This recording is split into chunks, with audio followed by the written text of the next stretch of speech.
जय श्री कृष्णा दोस्तों, स्वागत है आपका हमारे चैनल पर। आज हम सुनेंगे भगवत गीता का 5वां अध्याय कर्म संन्यास योग। इस अध्याय में भगवान श्री कृष्ण हमें सिखाते हैं कि कर्म और संन्यास का सही अर्थ क्या है और जीवन में संतुलन कैसे लाना है। आइए विस्तार से समझते हैं। अर्जुन पूछते हैं, हे कृष्ण, आप कभी कर्म त्याग की प्रशंसा करते हैं तो कभी कर्म योग की। कृपया निश्चित रूप से बताइए कि इनमें से कौन सा मार्ग उत्तम है।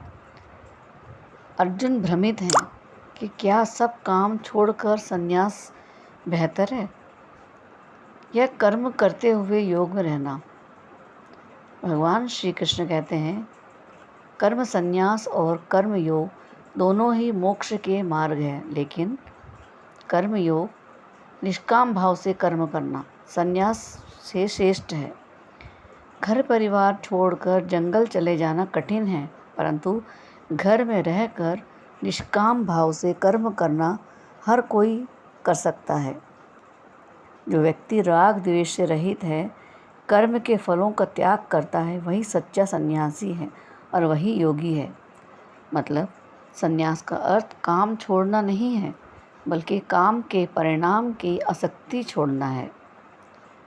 अज्ञानी लोग कहते हैं कि संन्यास और कर्मयोग अलग अलग मार्ग है, परंतु ज्ञानी जानते हैं कि दोनों एक ही लक्ष्य की ओर ले जाते हैं। दोनों का फल एक ही है, मोक्ष। लेकिन कर्मयोग करना आसान है, इसलिए वह श्रेष्ठ है। जो कर्मयोगी युद्ध अंतःकरण वाला है, जिसने इंद्रियों पर नियंत्रण पा लिया है और जिसने सबको समान दृष्टि से देखना सीख लिया है, वही कर्म करते हुए भी बंधन में नहीं पड़ता। उदाहरण, जैसे कमल का फूल पानी में रहकर भी उससे अछूता रहता है। ज्ञानी व्यक्ति सोचता है कि मैं कुछ नहीं करता, चाहे वह देखता है, सुनता है, खाता है, सोता है या सांस लेता है या बोलता है, त्याग करता है, सब कुछ भगवान को समर्पित कर देता है। जो व्यक्ति कर्म करते हुए भी अपने सारे कर्मों को भगवान को समर्पित करता है, वह पाप से नहीं बंधता। जैसे कमल पत्र पर भी पानी टिकता नहीं। योगी अपने शरीर, मन, बुद्धि और इंद्रियों से केवल शुद्धि के लिए कर्म करता है, ना कि स्वार्थ के लिए। जो व्यक्ति फल की इच्छा को त्याग करता है, वह शांति को प्राप्त करता है, और जो फल की आसक्ति में है, वह बंधन में पड़ता है।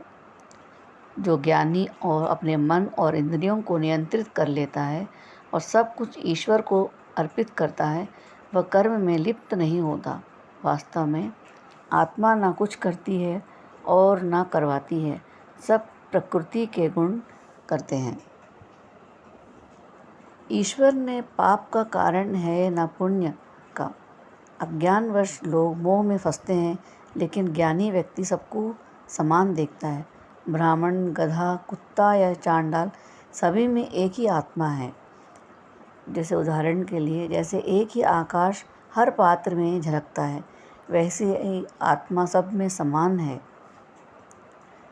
जिसका मन समानता में स्थित है, वही जीवन मुक्त है।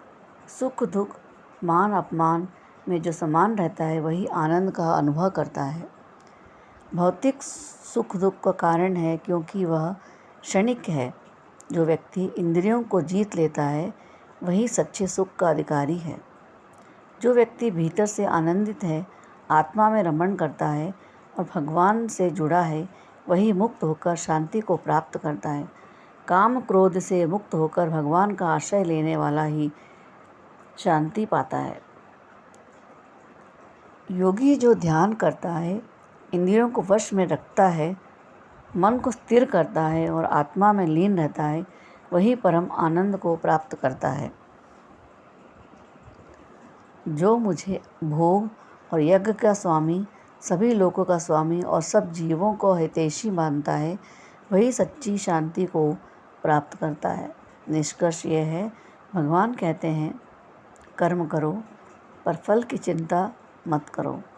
सब कर्म ईश्वर को अर्पित करो, यही कर्म योग है। यही मुक्ति का मार्ग है। दोस्तों, तो मित्रों, यह था 5वां अध्याय कर्म संन्यास योग का श्लोकवार अर्थ विस्तार से। इस अध्याय से हमें सीख मिलती है कि सच्चा संन्यास कर्म छोड़ना नहीं बल्कि फल की आसक्ति छोड़ना है। हमें अपने सभी कार्य ईश्वर को अर्पण करने चाहिए। यही जीवन का रहस्य है। अगले वीडियो में हम अध्याय 6 ध्यान योग का विस्तार से अर्थ समझेंगे। जब तक के लिए जय श्री कृष्ण, जय श्री कृष्ण, जय श्री कृष्ण। धन्यवाद दोस्तों। इस तरह के वीडियो प्राप्त करने के लिए आप बेल आइकन क्लिक करें ताकि इस तरह की वीडियो आप तक पहुंच सके और आप इसका नोटिफिकेशन सबसे पहले पा सकें। धन्यवाद दोस्तों, अब तक सुनने के लिए।